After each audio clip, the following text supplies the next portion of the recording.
Yellowstone में वसंत का मौसम है और सूरज की गर्मी पार्क में नया जीवन और ऊर्जा लाती है। भालू अपनी मांदों से बाहर आ जाते हैं और भोजन की तलाश करने लगते हैं। और सभी रूप और आकार वाले बच्चे अपनी हैरत अंगेज नई दुनिया का जायजा लेते हैं। हर निवासी नए मौसम की गर्मी का आनंद लेने के लिए उत्सुक है।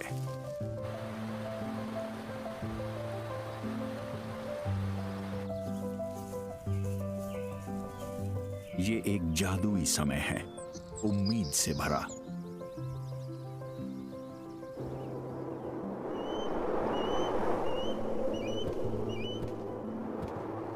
ऑस्प्रे का एक जोड़ा अपने दक्षिण के प्रवास से लौटा है।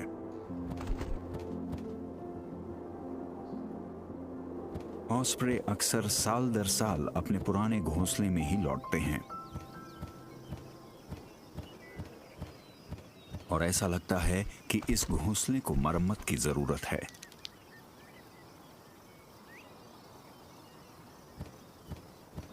नर सूख चुके पेड़ों पर से उड़ान भरता है और उड़ते उड़ते ही शाखाओं को तोड़कर घोंसले का सामान इकट्ठा करता है।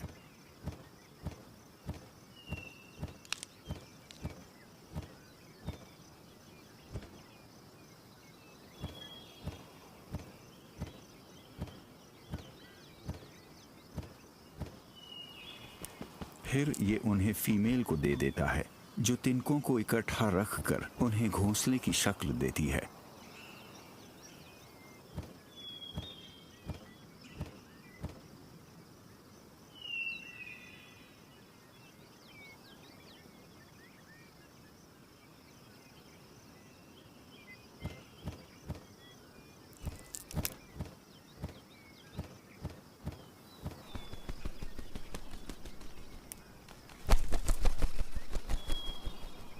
ऑस्प्रे के घोंसले विशाल और भारी होते हैं।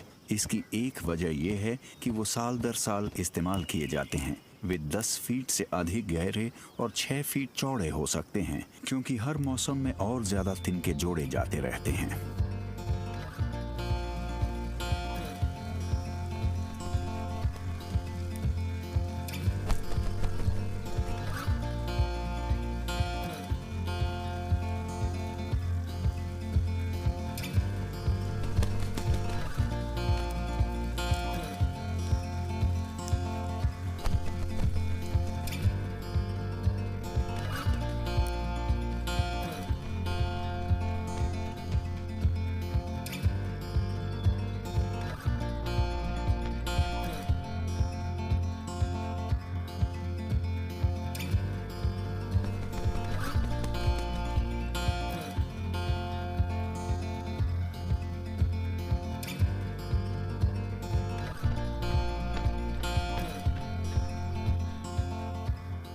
ये पक्षी विशाल है और इसके पंखों का फैलाव लगभग 4 फीट तक होता है।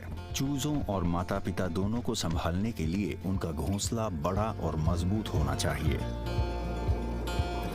वसंत में एल्क ऊंचाई वाले हिस्सों की तरफ चले जाते हैं, हाल ही में पिघली बर्फ से बाहर निकले नए पौधों को खोजने के लिए। इस झुंड को पहाड़ के उत्तरी हिस्से पर बर्फ के कुछ अंतिम बचे मैदान मिलते हैं। थोड़ी मस्ती करने के लिए एक युवा फीमेल एल्क झुंड से अलग हो जाती है।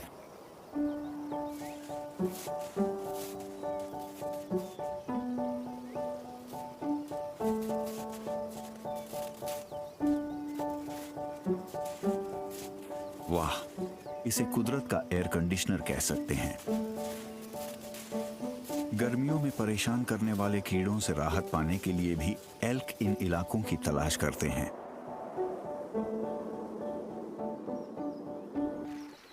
ये अकेला भेड़िया शिकार की तलाश में निकल रहा है और इसे नहाना भी है।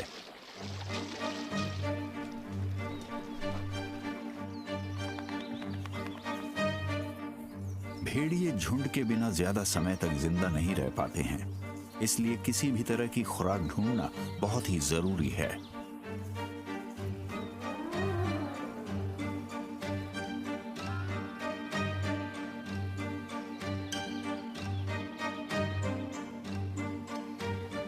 ये भेड़िया जानता है कि झुंड के बिना इस अडल्ट बाइसन के शिकार का सपना देखना बेकार है, तो ये आगे बढ़ जाता है।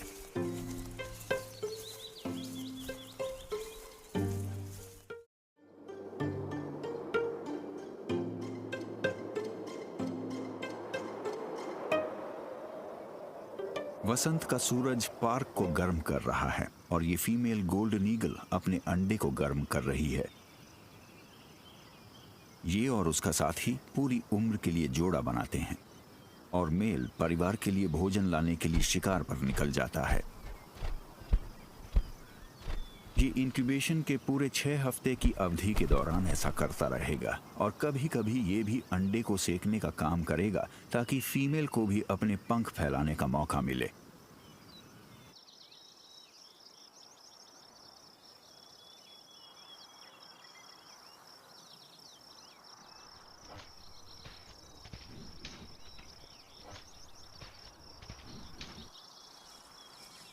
सर्दियों में इस फीमेल ग्रिजली ने 2 बच्चों को जन्म दिया।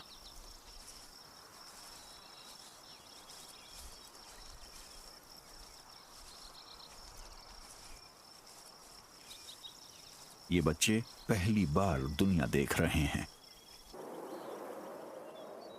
मां उन्हें जड़ों और बेरीज की दावत के लिए इस खुले इलाके में ले आई है। एक फीमेल एल्क यहां घूम रही है। बच्चों ने कभी ऐसा कुछ नहीं देखा। ये अब भी अपने पैरों पर ठीक से संतुलन नहीं बना पाते हैं, फिर भी वो इस अजीब विजिटर को अच्छी तरह देखने के लिए खड़े हो जाते हैं। एल्क भालू के परिवार को घबराई हुई देखती रहती है और फिर अपने झुंड की तरफ बढ़ जाती है। भालू के बच्चे अपनी मां की निगरानी में एक दूसरे के साथ खेलेंगे। इन बच्चों के लिए इस तरह खेल खेल में लड़ना बहुत अहम है, क्योंकि ये उन्हें खुद की रक्षा करना सिखाता है और उन्हें आगे की चुनौतियों के लिए और ताकतवर बनने में मदद करता है।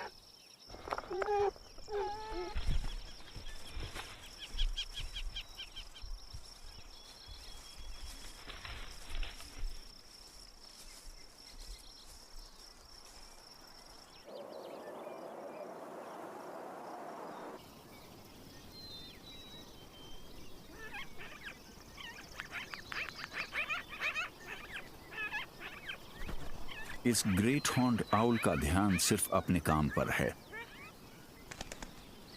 लेकिन शायद कुछ मैगपाइज इसे परेशान कर रही हैं। लेकिन कहीं मामला इससे उल्टा तो नहीं है। जब शिकारी दूसरे पक्षियों के इलाके में घुसपैठ करते हैं तो पक्षी अलार्म कॉल के जरिए उसे सताना शुरू कर देते हैं। इसे मॉबिंग बिहेवियर कहा जाता है। इससे आसपास के सभी जानवरों को पता चल जाता है कि कोई शिकारी आसपास ही है।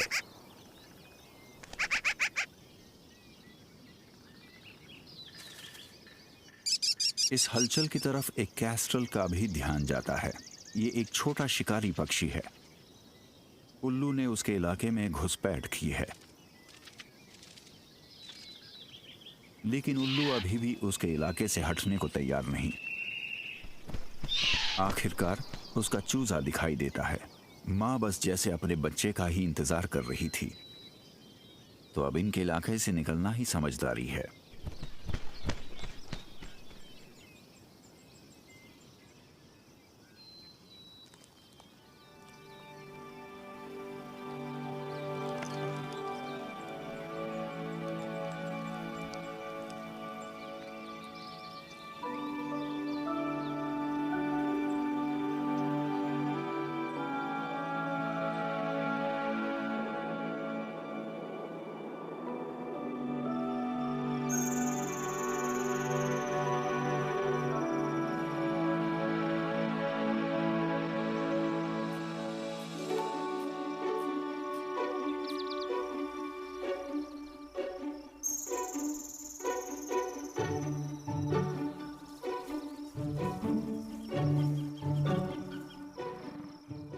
ये बाइसन खुले मैदानों में चरते रहते हैं और अपने बच्चों को करीब रखते हैं। झुंड की ताकत किसी भी संभावित शिकारी के खिलाफ अपने बच्चों की रक्षा करने का सबसे अच्छा तरीका है।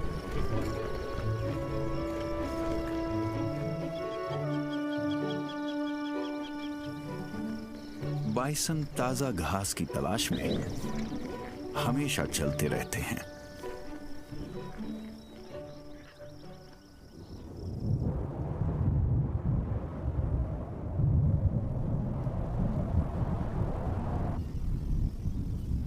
भेड़ियों का एक बड़ा झुंड घास के मैदान में घूम रहा है और ये हमेशा आसान शिकार की तलाश में रहते हैं।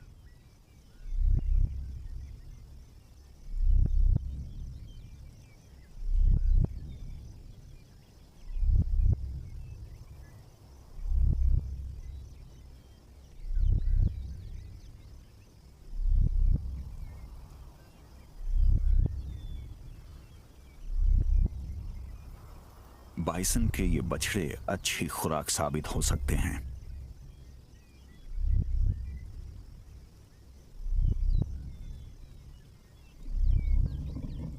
लेकिन भेड़ियों के झुंड को देखकर बाइसन एहतियात बरतते हुए यहां से निकलने की कोशिश करते हैं।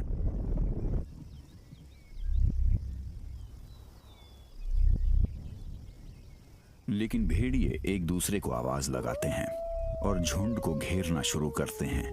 बाइसन सर्कल बनाकर अपना बचाव करने की कोशिश करते हैं। ये एक गोला बनाकर आपस में सटते जाते हैं।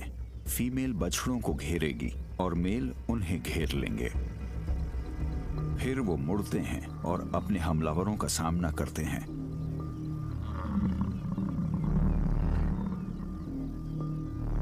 बड़े मेल्स भेड़ियों पर हमला बोल देते हैं।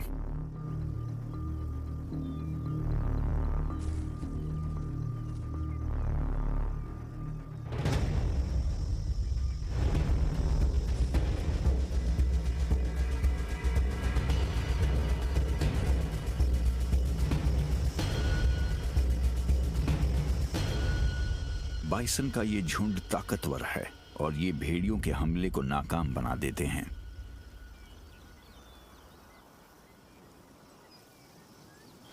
बसंत का तूफान आ रहा है, इसलिए येलोस्टोन के वासी शेल्टर लेने लगते हैं। पर इस फीमेल ईगल के पास कोई शेल्टर नहीं है। इसे अपने अंडे को गर्म रखना होगा ताकि इसका होने वाला बच्चा जिंदा रह सके।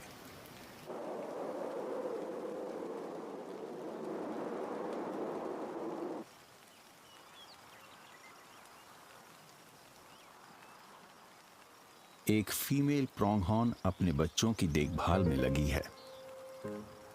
प्रोंगहॉर्न नॉर्थ अमेरिका में सबसे तेज लैंड मैमल्स हैं। इनकी रफ्तार चीते जितनी तेज होती है। इनके बच्चे पैदा होने के 30 मिनट के अंदर चल सकते हैं और 4 दिन में ही इंसानों से भी तेज दौड़ने लगते हैं। 1 हफ्ते के होते होते ये घोड़े को भी पछाड़ सकते हैं। इस तरह कूदने और खेलने से उनकी टांगों को विकसित होने और बैलेंस बनाने में मदद मिलती है।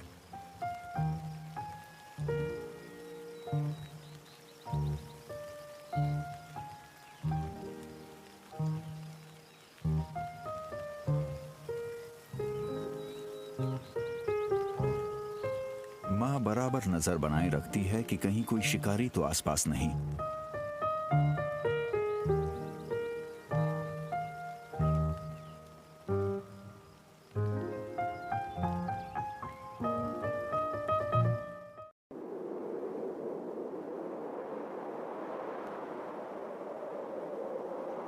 बसंत का तूफान गुजर चुका है और इस ईगल को इसकी कोशिशों का इनाम मिला है। घोंसले से इसका एक छोटा सा चूजा झांक रहा है। इस चूजे के शरीर के तापमान को इसके माता पिता तब तक नियंत्रित रखेंगे जब तक ये करीब 20 दिन का नहीं हो जाता। पर अब इन्हें एक और सदस्य का पेट भरने का भी इंतजाम करना है।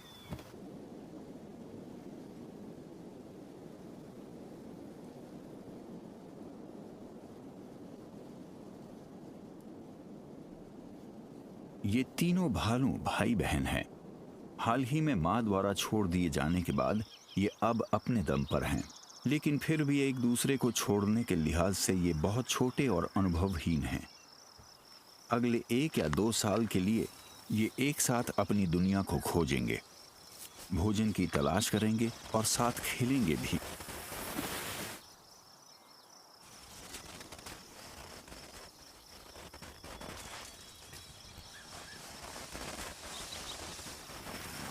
ये एक मुश्किल और इम्तिहान लेने वाला समय है, और एक साथ रहने से इनका वजूद कायम रह पाना पक्का हो पाएगा, कम से कम जब तक ये बड़े नहीं हो जाते।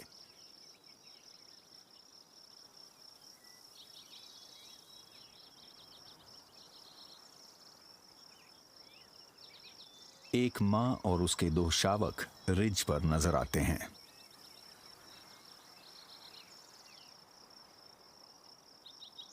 वे उसी इलाके में जा रहे हैं, घास पात की उन पहली कोपलों के लिए जो पिघलती बर्फ से बाहर आ रही हैं। इन्हें उन भाई बहनों की निशानियां नजर आती हैं। इन 3 भाई बहनों को एक नया झुंड नजर आता है। ये पहली बार अपनी माँ की सुरक्षा से दूर हैं, तो ये कोई जोखिम नहीं उठा रहे। ये अजनबियों से दूर पहाड़ी पर चढ़ते जाते हैं। पर ये 2 बच्चे उत्सुक हैं और ये पहाड़ी पर इन तीनों का पीछा करते हैं।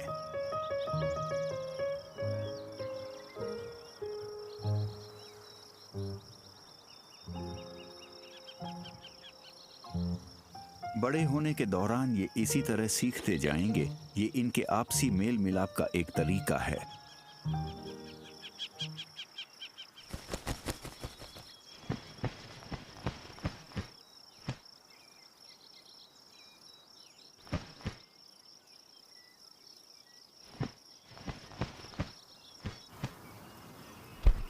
बीस दिन के अंदर चूजे ने खड़े होना सीख लिया है।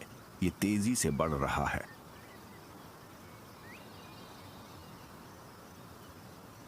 इस बीच माँ बाप इसी तरह मिलकर तेजी से काम करते रहेंगे ताकि पूरे परिवार के लिए खाना ढूंढ सके।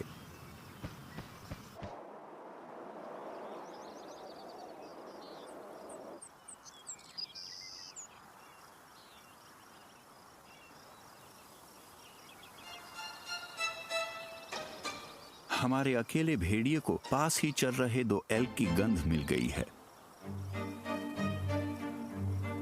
ये भूखा है तो उनका पीछा करने लगता है।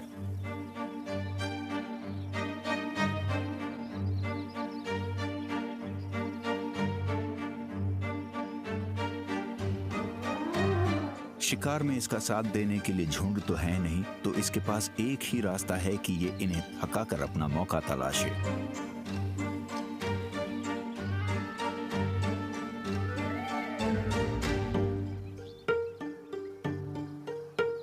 ये पार्क के छोर तक इनका पीछा करता है, लेकिन ये अपने झुंड से फिर मिल जाते हैं।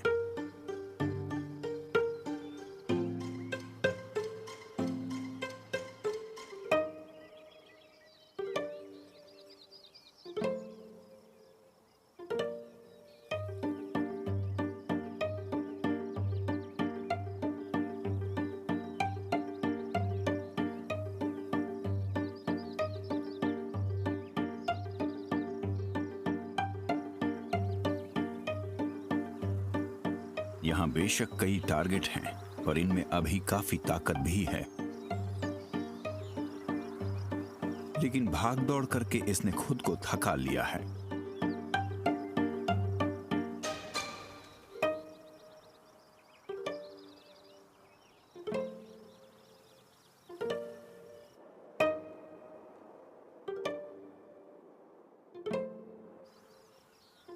पार्क में बसंत का मौसम नई शुरुआतों का समय होता है, लेकिन इस दौरान खतरा भी बहुत होता है। एक बेहतर भविष्य की गुंजाइश सिर्फ उन्हीं के लिए होती है जो आज जिंदा बच पाते हैं।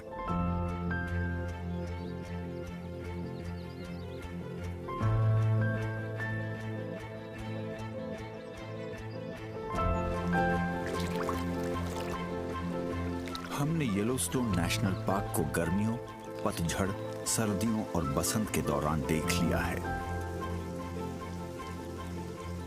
हर मौसम के साथ संघर्ष और कामयाबियां जुड़ी होती हैं। इस छोटे से इलाके में बहुत सी प्रजातियां अपना वजूद बनाए रख पाई हैं, जैसा कि वो हजारों साल से करती आ रही हैं।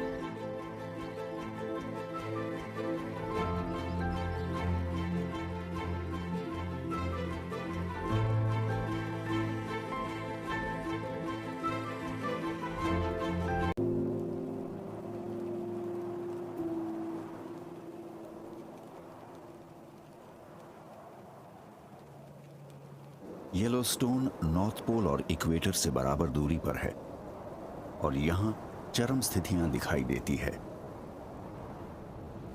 जमा देने वाली ठंड के साथ सबसे बेचैन करने वाला दौर आता है। तब खुराक दुर्लभ हो जाती है। जिंदा रहने के लिए शिकारी और शिकार दोनों ही कुछ भी पाने की जोड़ तोड़ में लगे रहते हैं।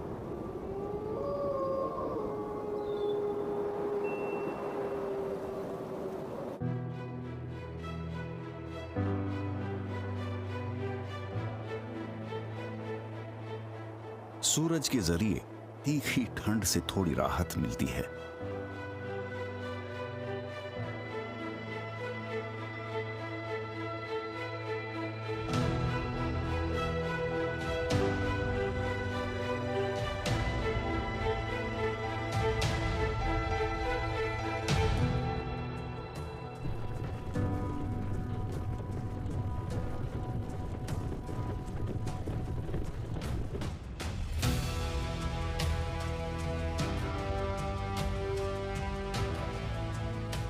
समय के साथ साथ बाइसन और भेड़ियों ने जैसे कभी न खत्म होने वाली ठंड का सामना करने के लिए टूल्स और रणनीतियां बना ली हैं। बाइसन मदद लेता है ताकत की और भेड़िया सहयोग की।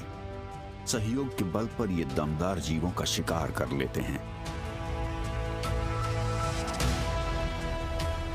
कभी कभी इस शिकारी की जीत होती है, पर अक्सर बाइसन ही विजेता साबित होता है।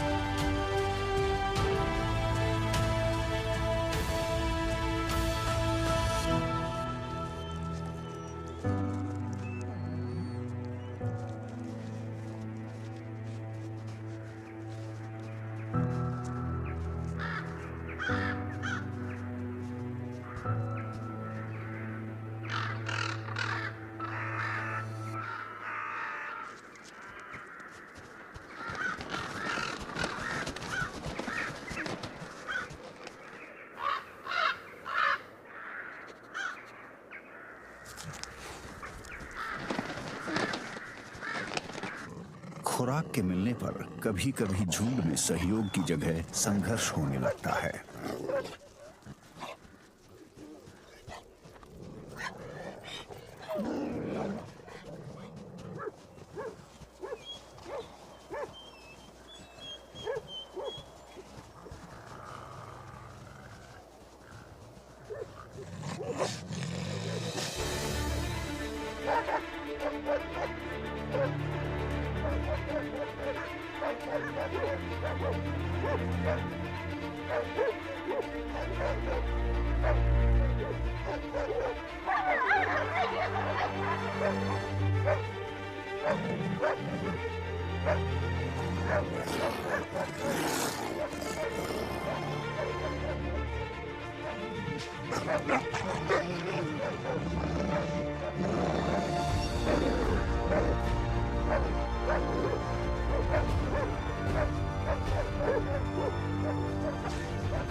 खुराक दुर्लभ है और ग्रिजली को रोजाना काफी खाना चाहिए होता है, तो ये 5 से 6 महीने तक सोने के हिसाब से ढल गया है।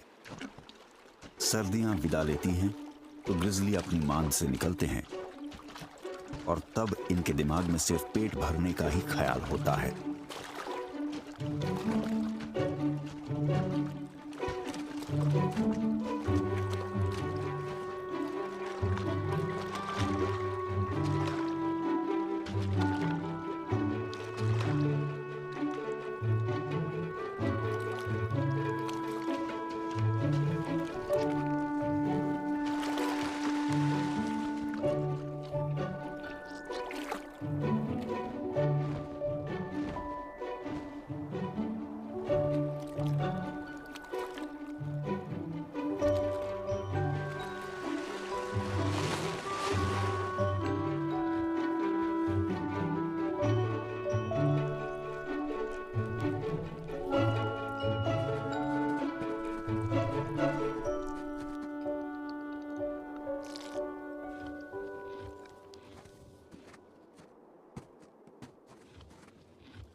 ज्यादा खुराक की जरूरत की वजह से झगड़े होते हैं।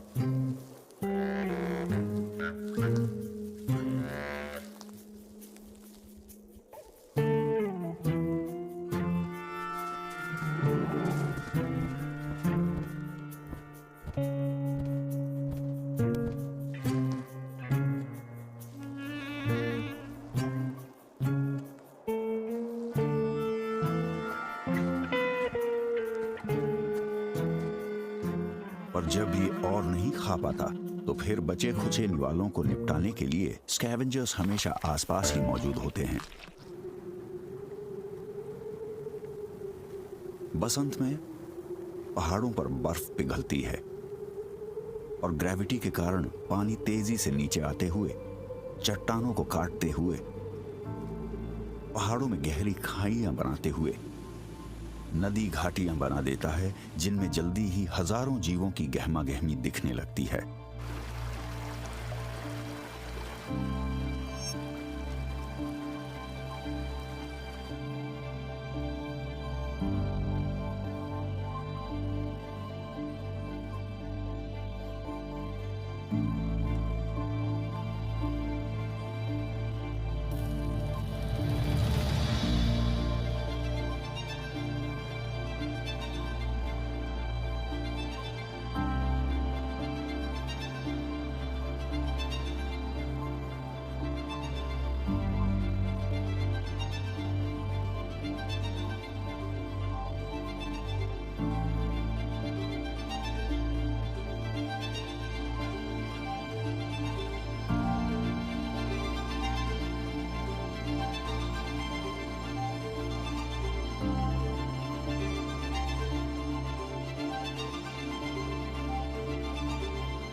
गर्मियों में जीवन की चहल पहल का भरपूर नजारा दिखता है।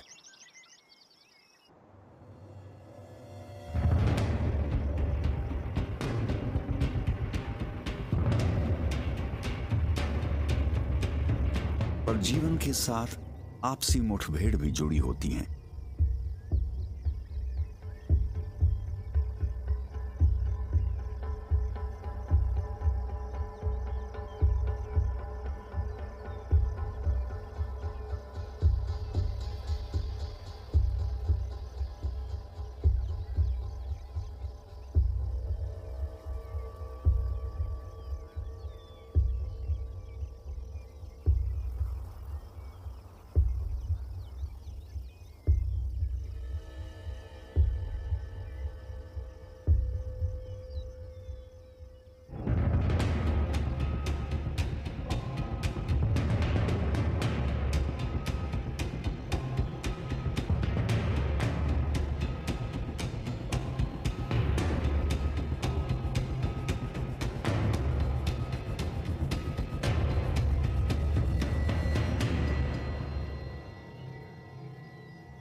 जारी रहती है और हर कहीं खुराक को लेकर मुकाबला दिखाई देता है।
लैंडस्केप खुश्क होने लगता है, बारिश कम होती है और ऐसे में कुदरत की एक बेहद विनाशकारी ताकत सक्रिय हो जाती है।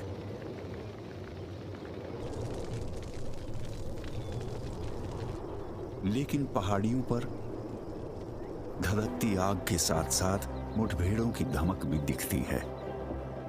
ये मुठभेड़ ही तय करेगी कि अपनी प्रजाति को आगे बढ़ाने का मौका किसे मिलेगा।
बारिश होने से आग बुझ जाती है, लेकिन पूरे पार्क में जैसे आग अपनी निशानियां छोड़ जाती है। पर जिस चीज को बर्बादी माना जा रहा था, उसी से नए जीवन की संभावनाएं पनपेंगी।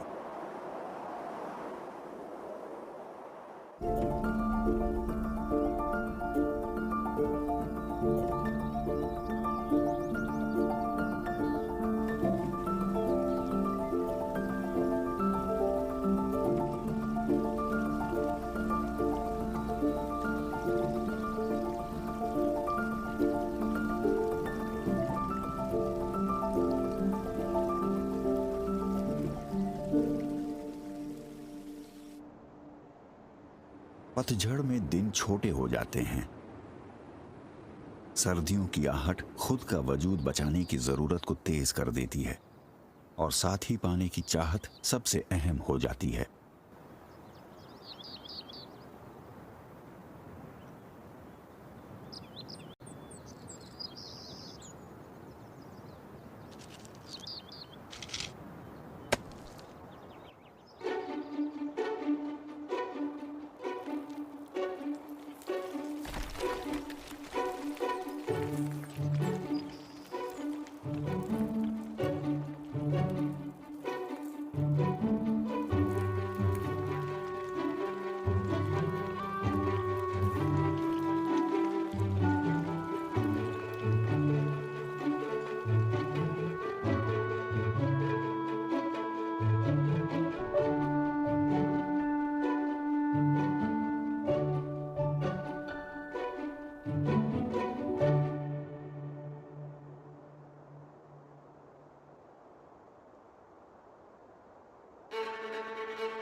बर्फ फिर से पड़ने लगती है। जीवन और मृत्यु का कभी न रुकने वाला चक्र न कभी थमता है न शांत होता है। ये कभी उथल पुथल और तकलीफ लाता है तो कभी उम्मीद। पर साल दर साल येलोस्टोन कहलाने वाली ये जन्नत उनका इंतजार करती है जिनमें कुदरत के हिसाब से ढलने और सहने की शक्ति होती है। तो ये कहानी है ऐसे ही जीवों की